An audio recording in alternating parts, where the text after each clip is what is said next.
Alors nous, on est là pour Tu ne violeras pas. On a commencé au sortir de l'école avec Tu ne violeras pas. Premier spectacle. Alors qu'est-ce qu'on a comme histoire? On a plein d'histoires. Déjà, il faut savoir qu'on ne se connaissait pas très bien entre nous. Et que maintenant on se déteste. On se supporte plus. Qu'on avait très peu de temps pour monter le spectacle. Et que pendant une semaine, on n'a pas touché au texte du tout. On a joué avec des ballons. Ouais. On est super bon avec des ballons. On est devenu très mauvais comédiens, mais on joue très bien au basket. On est à la NBA. Sinon, voilà, c'est un spectacle qui a quand même tourné, on a joué 130 fois. Voilà, il manque Frédéric Hamel et Marine Lolo, qu'on violait tous les soirs. Alors moi j'ai une anecdote, voilà, c'est une anecdote d'audition, donc c'est ma toute première audition professionnelle, puisque c'est avec ça qu'on a démarré. Et donc en fait, j'arrive à l'audition avec un patch, le célèbre patch, un patch qui couvre tout mon bras. Il faut savoir que je suis très allergique à tout, donc voilà. Et donc en gros, le jour avant l'audition, je vais faire des tests où on me met tous des petits points avec est-ce que vous êtes allergique à ça, recouvert par un énorme pansement comme ça. Notre metteur en scène, Wajid Mouawad, à l'époque, très gentil, très attentionné, me voit avec cet énorme. Il me fait excuse-moi, je me pose une question, tu parles toujours comme ça, tu t'es blessé ou... Je fais non, là en fait, en gros, je fais des tests pour savoir exactement à quoi je suis allergique, voilà, pour savoir.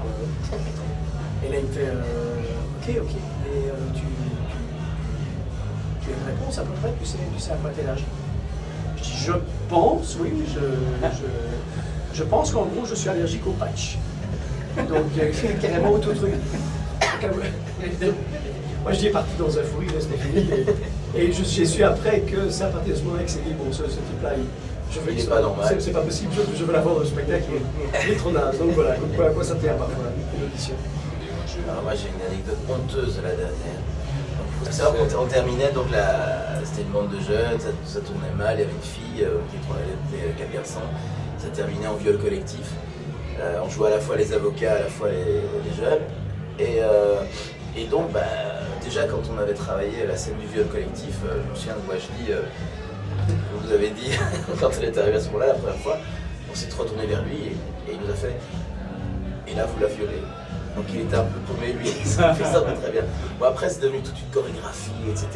Je lui ai enlevé sa culotte, voilà, on montrait des petites fesses, machin. Et c'était vraiment une chorégraphie, c'est comme un truc de danse. Mais il se fait que Marine Lolo avait donc 2 culottes. Je lui ai enlevé une culotte. Je lui ai enlevé une culotte et elle gardait son autre culotte quand même. Parce que... Couleur chair. Hein. Couleur chair, évidemment. Il n'y avait pas beaucoup de lumière. Et à la dernière, elle m'avait tellement dit pour me chambrer, elle m'avait tellement dit, tu verras, à la dernière, je mets qu'une seule culotte, que lors de la dernière, j'étais persuadé qu'elle avait qu'une seule culotte, donc j'ai retiré tout d'un trait, j'ai enlevé, donc j'ai vu, je me suis dit, putain, quand même, quoi, il n'y a qu'une seule culotte et tout. Et après, elle est venue me trouver, mais qu'est-ce que t'as foutu? J'avais 2 culottes. J'étais tellement persuadé qu'elle n'en avait qu'une ce soir-là, je lui ai enlevé les 2. Donc voilà, c'est une super dernière. On se parle encore. On a passé notre temps à essayer de savoir comment est-ce qu'on faisait pour que ça ne se voit pas. Viens par ici, non pas comme ça, viens par là. Voilà. Ah oui, et aussi encore un petit truc aussi, je sais pas si vous vous souvenez. Moi je suis très maladroit, on avait tous des jeux de basket. Ouais. Et je sais pas si vous vous souvenez, les gars, la première semaine on a commencé à être avec le ballon, je réussis à me fouler le doigt avec le ballon de basket. Ouais, moi d'ailleurs à la générale, moi je m'étais niqué les croisés et je pouvais plus bouger pendant la première semaine. En fait on était vraiment une équipe de bras cassés. Ouais. Donc c'était vraiment le truc. Sinon moi, anecdote, il y a un truc quand même qui m'avait marqué, c'était sur la scène. C'est forcément. C'était avec Roland.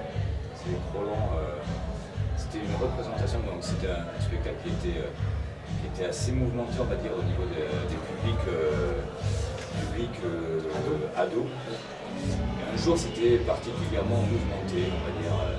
Donc il y avait un petit groupe là qui était assez musclé, on va dire. Et à un moment, on a vu une porte s'ouvrir. On était sur scène. On a vu un ado voler par la porte. On a vu l'ado voler, quoi. C'était Roland qui l'avait chopé, qui l'avait balancé par la porte. Et simplement parce que c'était vraiment un gars qui faisait chier, quoi, mais vraiment qui faisait chier. Vu que, comme c'était une histoire de viol, Marine se faisait fréquemment, tu vois, siffler, tout ça fait rentrer dedans. Et ouais, il y a eu un truc. Oui, non, ouais, bon, on va pas. Mais donc on a vu un membre du public s'envoler. Voilà. C'était assez sympa. C'est là qu'on s'est dit que Roland n'était pas un directeur comme les autres. Ouais, c'est clair.